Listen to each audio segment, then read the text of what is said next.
Hey everybody, I'm here today to talk about the plot to one of my favorite Shakespearean plays, a play called Hamlet, which is a tragedy. Now, when we talk about a play being a tragedy, typically it means that it's a very dramatic story. In this particular case, the plot to Hamlet kind of qualifies for what you would think of when you say a tragedy. Now, it's a famous play. It's probably one of Shakespeare's two or three most famous plays. But you ask people what's Hamlet all about. The plot is not usually what people remember. They remember the characters. The characters are so strongly and well developed. They remember the famous quotes, to be or not to be, and alas, poor Yorick, I knew him well. And there's probably a good dozen quotes in the play that if someone threw them out there, you think, I've heard that before. I didn't know where it came from. So let me set the stage for you. The play opens and it's kind of dark and spooky. It's in Denmark. There is something rotten in Denmark after all. And it's set at a castle called Elsinore. Almost the entire play takes place inside of this castle called Elsinore or around it, with very little exception. And there's a ghost. It turns out that there had been a king by the name of Hamlet, Hamlet Sr., if you will, and he recently died just months before, and now his ghost is showing up and scaring the bee-jabbers out of everybody, but he won't talk to anyone. Well, one of the young fellows that sees the ghost is a young man by the name of Horatio. And Horatio says, yeah, that's the ghost of the dead king, all right. And I'll bet he wants to talk to his son, who's also named Hamlet. And that's really the Hamlet that the play is named after. Not the dead guy, but his son, Prince Hamlet. Now, let's think about what typically happens. King dies. He's got a son, a prince. What usually happens in that case? Well, the prince becomes the king. Only that didn't happen this time. Old King Hamlet died, and young Prince Hamlet was away at school. And old King Hamlet's brother Claudius claims to be the king all of a sudden. He's like, I'm king. And he says things that are very dismissive about young Prince Hamlet. Like, I don't think he's ready. There's just something about that boy. He's a little off up here, right? I don't think he can handle it. And to make matters worse, Claudius, who is Hamlet's uncle and has taken the throne, right after old King Hamlet died, married Hamlet's mom, whose name is Gertrude. Sick. That's his aunt. That's his mom marrying his uncle. Like, So, Hamlet has received the bad news. Hey, your dad's dead. And he comes home, and his uncle is like, yeah, hey, glad you're home. Hope you're okay. I'm the king now, by the way, and I married your mom. Hamlet is not okay. But here's the whole cool thing about this story. Like, Hamlet is very, very hard as a character to understand because we don't know, as the people watching the play, we don't really know what's going on in his head. Like, the guy is obviously, like, he's under a lot of distress, right? And he's got a lot of anger issues. Like, he's mad, and some of the people he's mad at, we don't even know why he's mad at them. Like, it doesn't even make sense why he's mad at, for example, his childhood girlfriend, Ophelia. Like, all of a sudden, like, he's just, like, really mean to her. And so people are like, I think he's lost his mind. And maybe he has. And there are a lot of people out there who watch Hamlet and they say, yeah, this is it. This is a story about a young man who just loses it. His dad dies, his mom marries his uncle, and then Hamlet loses it. Well, I don't think it's quite that easy. I think that Hamlet is actually quite the schemer.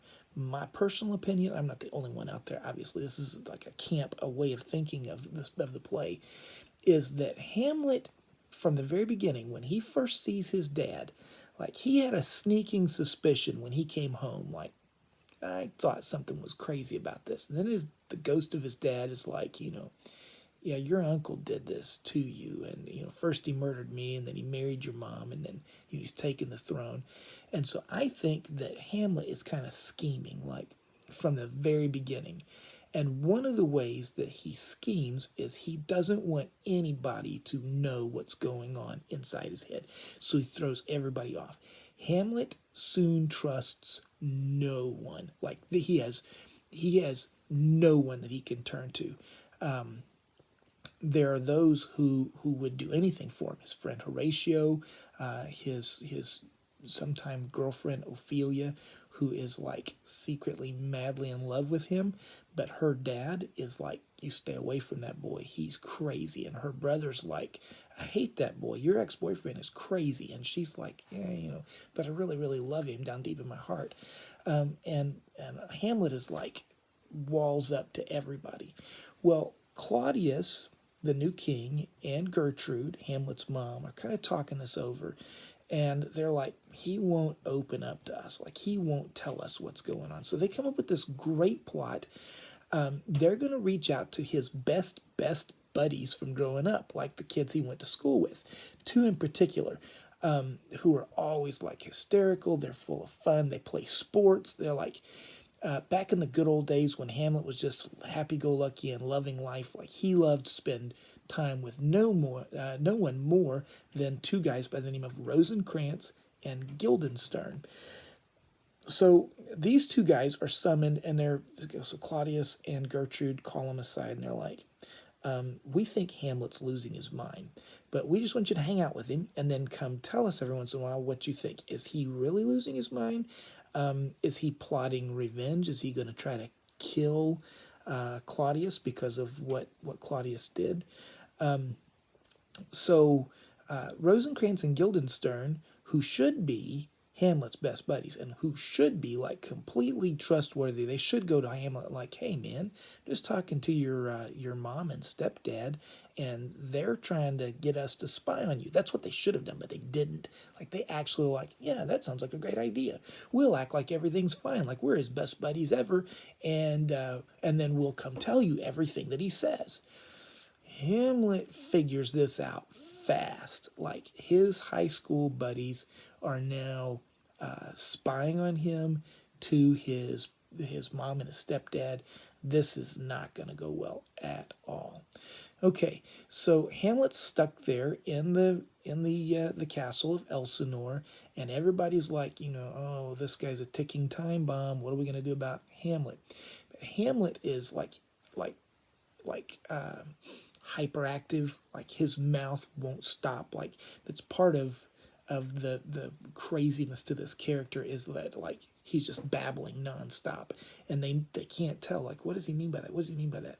Well, there's a group of actors that come to town, and he meets them. They show up, and they're like, hey, we'll put on any play. We've got like all these plays. We'll put one on, and we'll entertain everybody. And Hamlet's like, I've got an idea.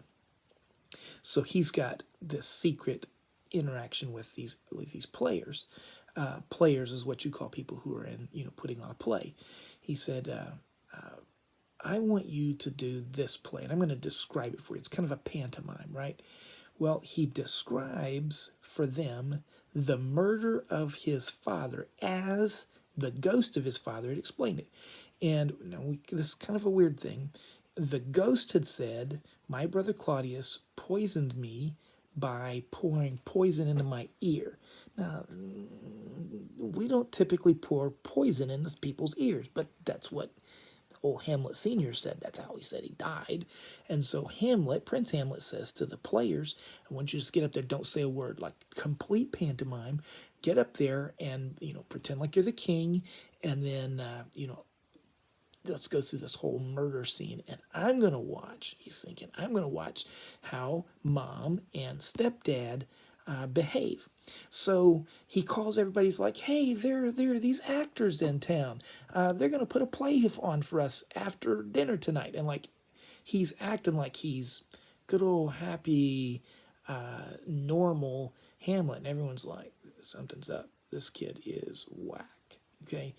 And so the players begin their play, And Hamlet is like all stretched out and he's got his head laid over in Ophelia, his ex-girlfriend's lap, like, come here, Ophelia.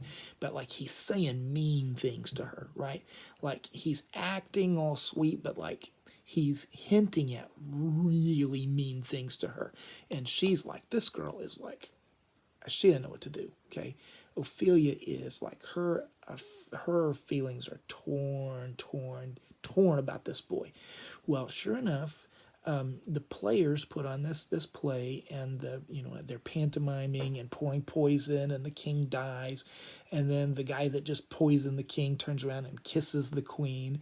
Well, Claudius is irate, right? He gets up and he's like, "This is the stupidest play I ever did see," and he leaves, and Hamlet looks at his mom and he's like, "Mom, what do you think? How do you like this play?" And she's like, "No, it's terrible. It doesn't make any sense. Who would do such a thing like that?"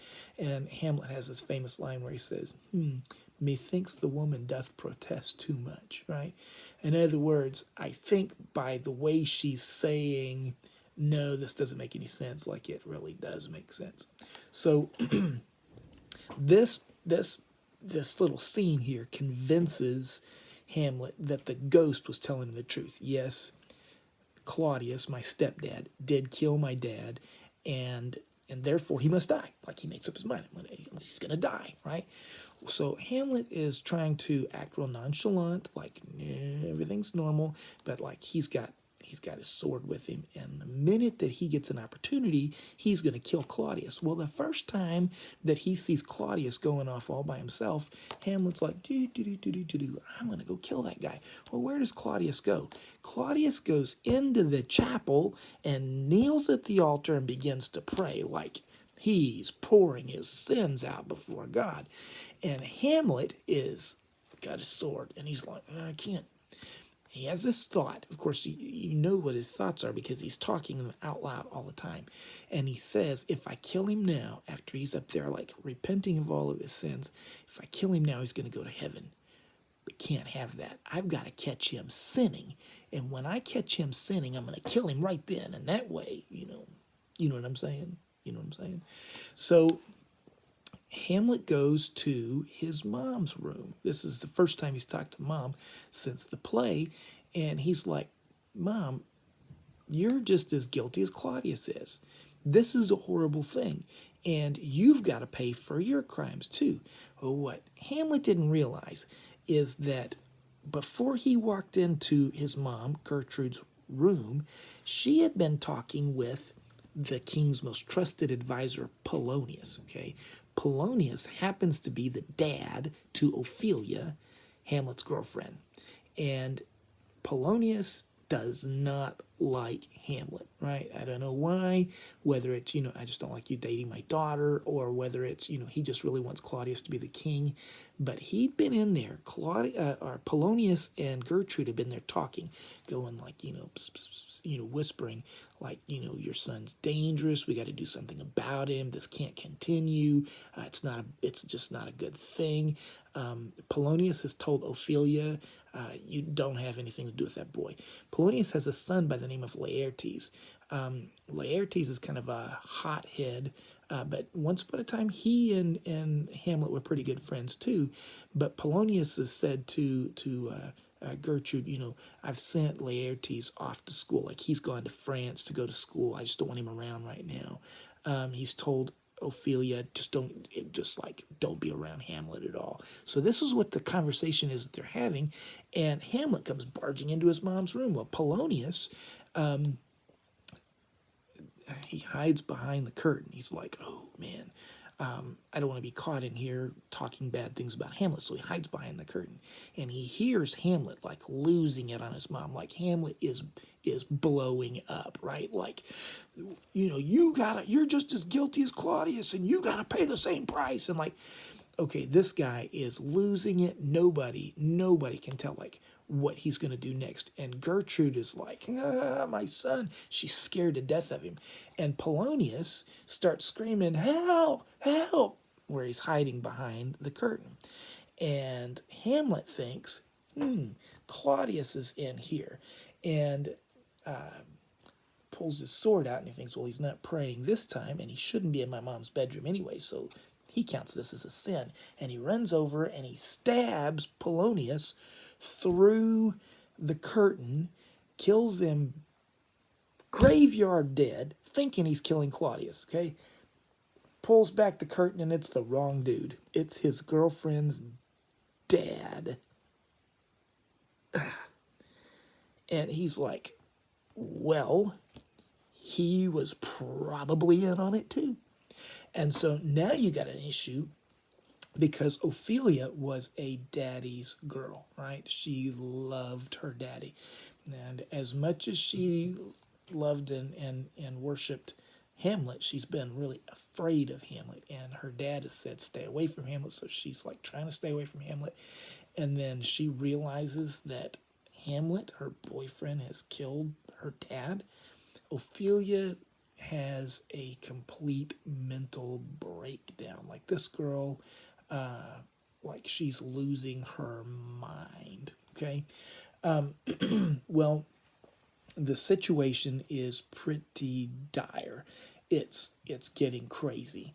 To make it worse, old King Hamlet, before he died, had waged war on Norway, which Norway is just across the sea from Denmark. And old King Hamlet had grabbed some of Norway's property. And then he dies. Well, the people from Norway, the Norwegians, are thinking, this would be a good time to get our land back, right?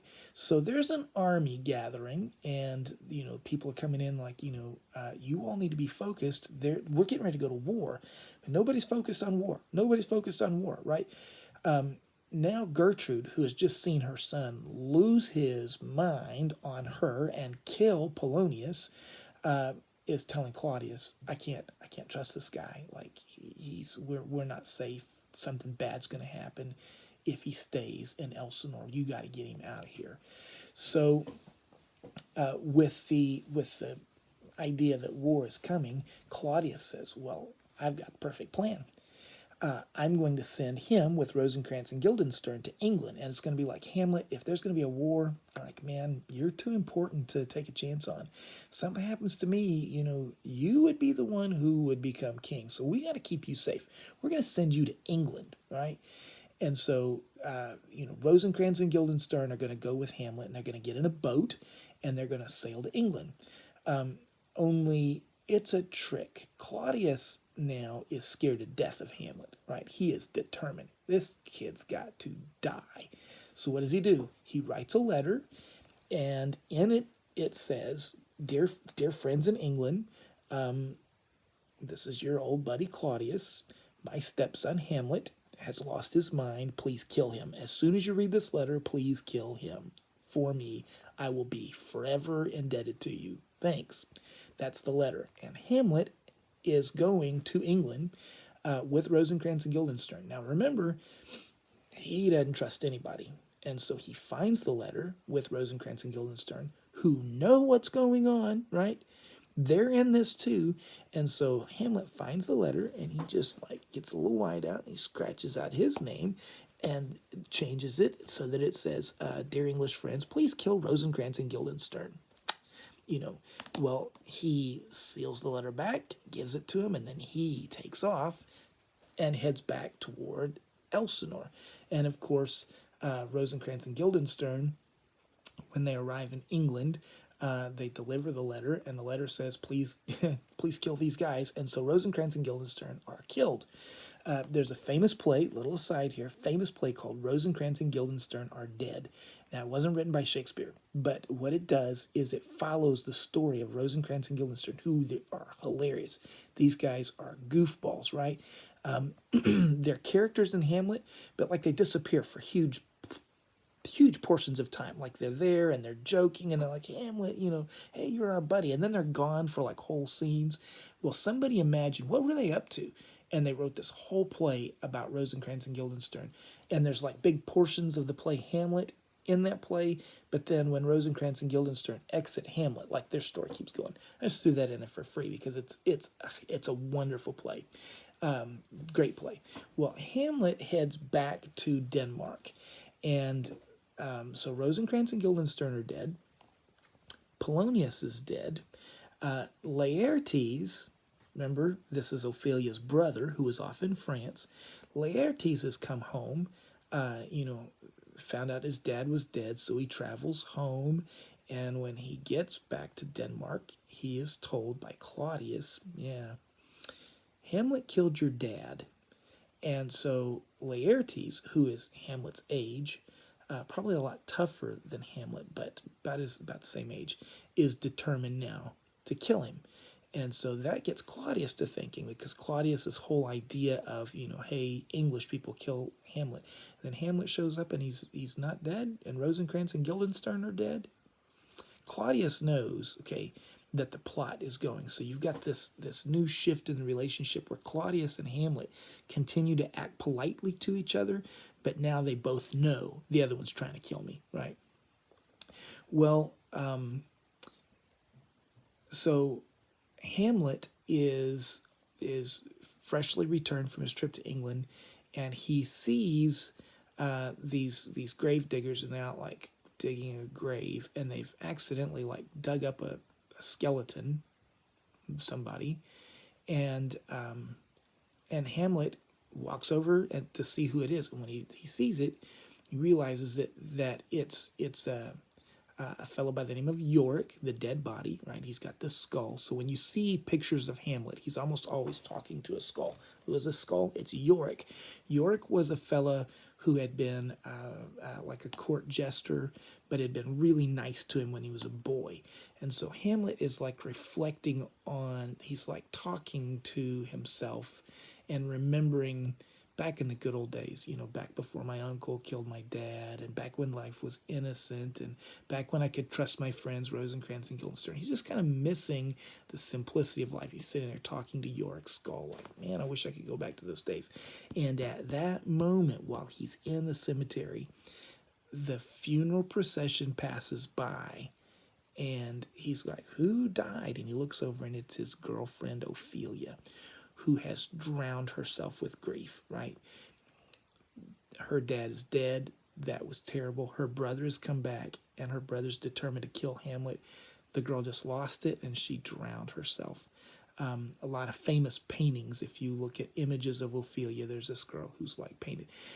In the old days, psychologists used the word Ophelia to describe specifically a young lady who was over dramatic and couldn't deal well with the pressures of life, right? And it's very unfair because Ophelia in the story, it was not just like, she's just being overly dramatic. Like, her boyfriend killed her dad, right? Life is crazy upside down, and she's in the middle. She loves Hamlet, but her dad is saying, you can't have anything to do with him. It's not like she's just like this little wimpy limp thing that just falls over every time that there's any trouble. But that's kind of what her name has come to mean. Well, Hamlet, we really don't get to see how this affects him, because he is so consumed with this anger for revenge that even the death of Ophelia now, it's hard for us at this point in the story to see kind of what's going on upstairs with this boy. So Claudius and Laertes get together. Remember, this is King Claudius and Laertes, Ophelia's brother. They get together and they come up with this like fail-safe plot. Like, this guy's got to die.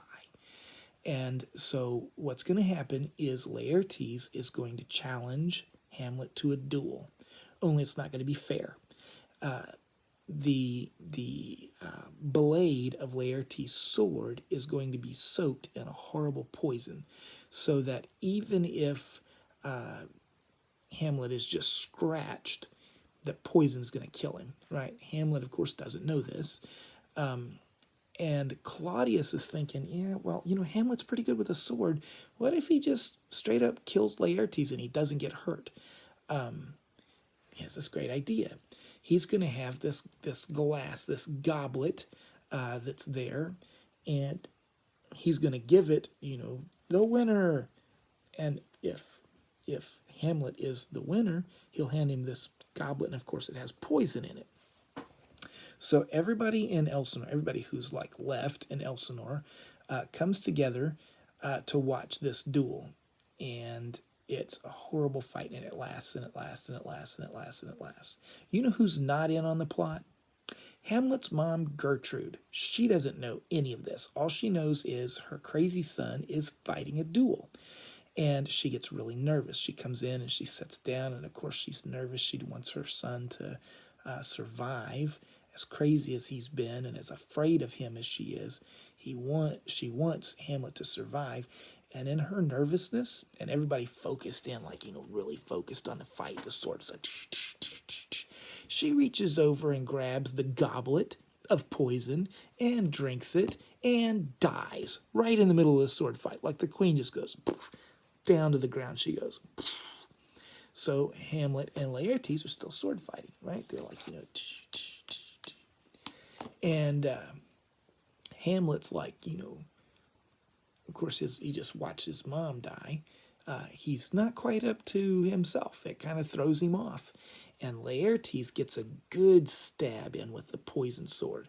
Now, Hamlet doesn't know he's been poisoned. He's had a cut, and now he's in tremendous pain, and he knows he's in trouble. But he is determined he's going to win this fight, because he's not going to let Claudius live, right?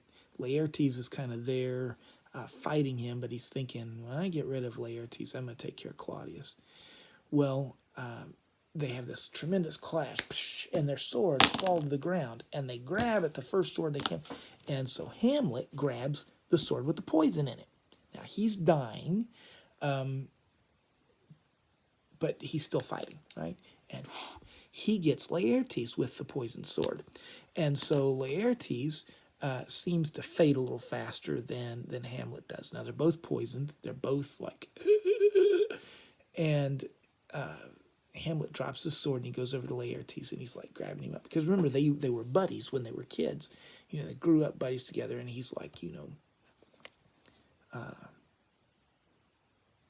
kind of, I'm sorry that we're on opposite sides. It's like the two of them kind of have, they make up there. And Laertes, in his dying words, says, all of this is Claudius's fault. Claudius is the one who poisoned the sword. Claudius is the one who put poison in the glass that your mom just drank and died. And so Laertes gives this, last word, and then he dies. And Hamlet is like, on his last bit of strength, grabs the sword and goes up to Claudius. And Claudius is, he's too afraid to do anything. And Hamlet stabs him, and he dies. And then Hamlet falls over dead. Everybody's dead. And at that particular moment, the Prince of Norway shows up, and that's pretty much the end. That Norway wins. Every major character is dead, and that's what we call a tragedy. That's what we call a tragedy. You think, well, the plot sounds really gruesome. Why is Hamlet so famous? Well, again, the characters are so unique, and there's just so many sides to them. You can watch Hamlet over and over again, and it's such a long play that oftentimes portions of Hamlet are left out, right? People are like, oh, I'm going to focus on this part, I'm going to focus on that part, and so they have to cut sections of Hamlet out. Otherwise, just to perform it takes like 3+ hours just to do it, because everyone's got these long speeches that they make and all this stuff. But what keeps people coming back to Hamlet over and over again is obviously the beautiful language and the memorable quotes, but it's the characters and the intriguing way that these relationships develop. But I think the plot is, it's pretty good too. So anyhow, that's my introduction to Hamlet. Hope you enjoyed it. My next video will be on Romeo and Juliet. All right, so I'll see you.